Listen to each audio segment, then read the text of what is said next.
Ready for a journey to the upper world? Or should we first briefly recall the structure of the shamanic world of the medicine wheel? The history of medicine wheels goes way, way back, about 5,000 years to be exact. The most recent ones were only created after the arrival of the white man in America. In this context, just like in the North American indigenous culture in general, medicine doesn't mean medical treatment, but rather the mysterious, transcendent power behind all visible phenomena. The traditional medicine wheel is basically a pile of stones in the middle and a circle of stones around it. There can also be a few spokes made of stone that go from the center to the outer circle. The other two levels, which represent the sky and what's underneath the ground, remain invisible. When you look at the medicine wheel, you can only see the horizontal level, which is our material world. There we can move in all directions with different challenges to be met at each stage of life. This worldview has an underworld, a middle world, and an upper world, and is symbolized by the world tree, which has its roots in the underworld and its crown in the upper world. The shaman travels to all these worlds to find information, support, and remedies. He can visit the middle world in person, where he finds healing herbs and other helpful things. To visit the other worlds, he has to leave his body, which he does through trance. He can leave the real world, meaning the middle world, and travel to the world of the past and the future. While the south-north axis stands for the spiritual path in our day-to-day lives, the vertical axis symbolizes the spiritual path in the non-physical world. The underworld is where we come from, and the upper world is where we go to. However, this is not a one-way street.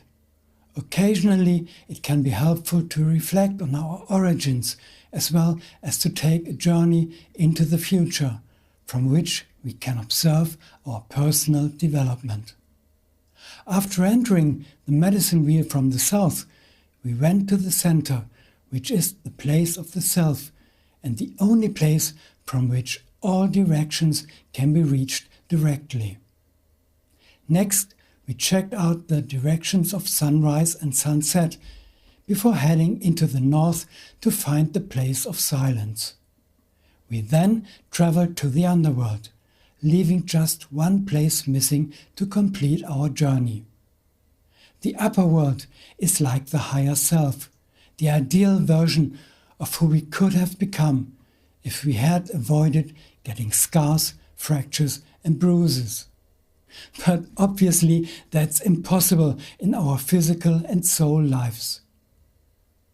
Up there we receive spiritual guidance and wisdom. There we fathom ourselves, our place in the world, and our destiny. This is where we find the guidance that leads us closer to harmony with everything. In the upper world, we find our spiritual teachers and shamanic spirits. It's impossible to predict what it looks like there. Your upper world might look totally different to mine.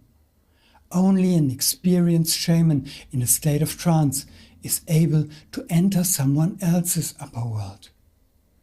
It shows the unique way each person lives their life. You keep going there to refresh what you've learned, learn new things, and find info that's not available in the physical realm. Shamanism is basically the origin of all spiritual teachings, and you can find its traces everywhere. You can only learn in the upper world if you enter it without expectations. When meditators all over the world try to calm their overactive thinking so that it doesn't come between what is real and what is experienced, that is exactly what they practice. The essential qualities that characterize the upper world are spirituality, inner distance, and non-attachment. From this perspective, you can observe events without being directly involved, free from the emotional influences that can sometimes obscure our view of what lies ahead. If you are looking for clarity, for example, if you have mixed emotions, it is recommended that you take a journey to the upper world. From above, or from the perspective of the future, you can recognize where the journey will take you, depending on the outcome of your decisions. It's a common thing to think, what if? I feel an urgent desire, but where might my path lead me if I give in to it? If I imagine myself into the future and let go of all my expectations and attachments, the results can be really enlightening and make me rethink my goals. Maybe if I get what I want, I'll be happy. Or maybe not. My higher self is usually more in the know than my clueless self in the moment. So why not ask it? The upper world is a destination for the elderly too, who want to think about their lives and get things in order. That's why it's best to enter from the north, the place where it is quiet and from where you can look back. What is important? And what only seems important because strong feelings are associated with it? Is my conscience bothering me because of something that the person I offended has long since forgotten? Or is the offense I experienced irrelevant? And is it just my emotions making a fuss? But that doesn't mean that the journey can't also be beneficial at a young age. What diversions and what hurt can I spare myself? Do I really have to make every single mistake myself? Or is it perhaps enough to learn from the mistakes of others and anticipate my own and their consequences? Spirit guides, angels, other spiritual beings, they can help us find the right path and solution. Whatever you call them, it depends on where you come from and what you learned there. Did you let reason take the lead?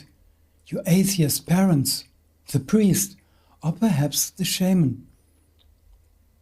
The good thing about the essence for the upper world is that it frees you from the inner necessity of having to judge everything. Don't be fooled. Let go of what you thought was true and be open to surprises and new ideas. All of this will help you when you go back to the middle world and set off in a different direction. The upper world combination is made from the essence of the magnolia as its key component. Magnolia stands for the pursuit of knowledge and enlightenment. It gives the seeker insight, helps with meditation and introspection, and gives life a spiritual meaning. Magnolia allows boundaries to be crossed and blockages to be overcome. It's all about finding out more about yourself and seeking the truth. Its energy penetrates into isolated, seemingly forgotten areas.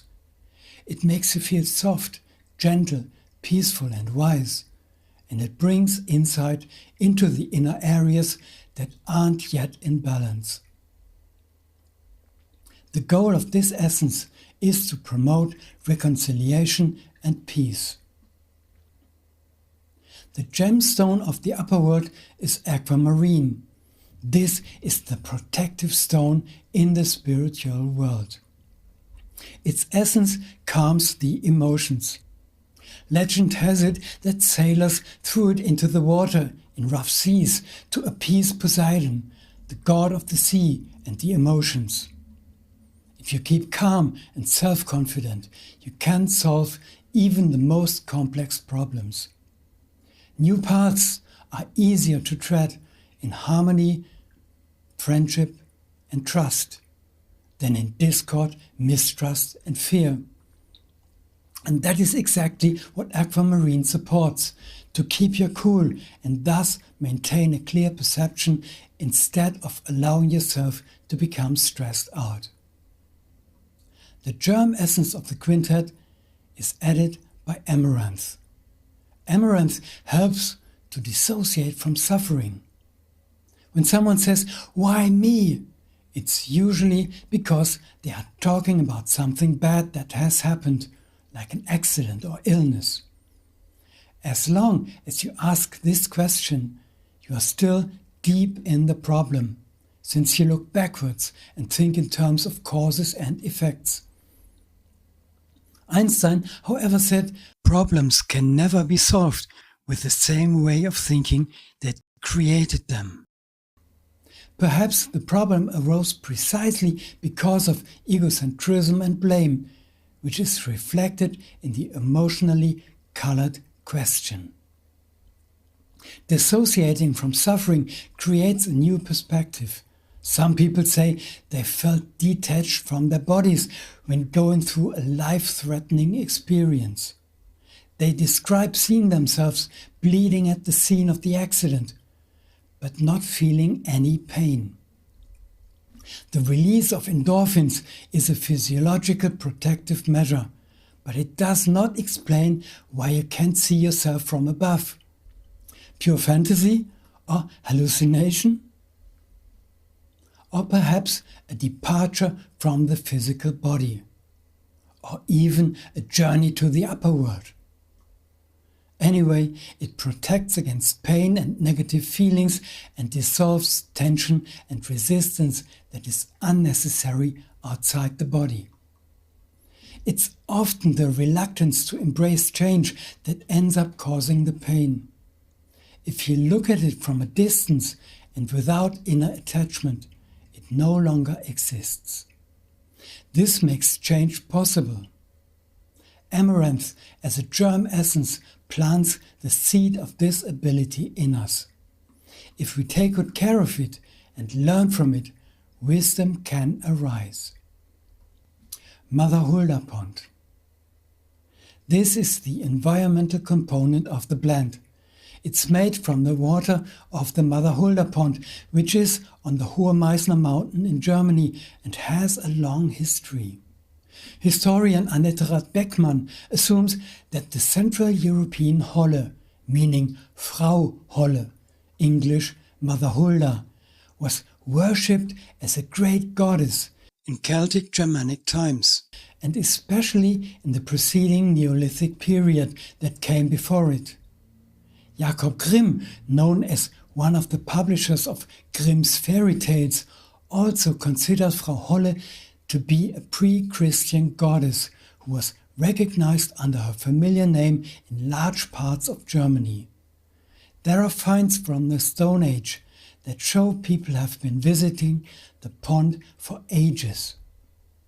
Mother Hulda was seen as a representative of Mother Earth, similar to Freya, the main goddess of the Vanir, Frigga, the wife of Odin, or Hel, the ruler of the underworld.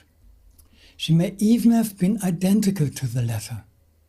People have known her as Hulda since the 10th century. She lives under the water and gives life.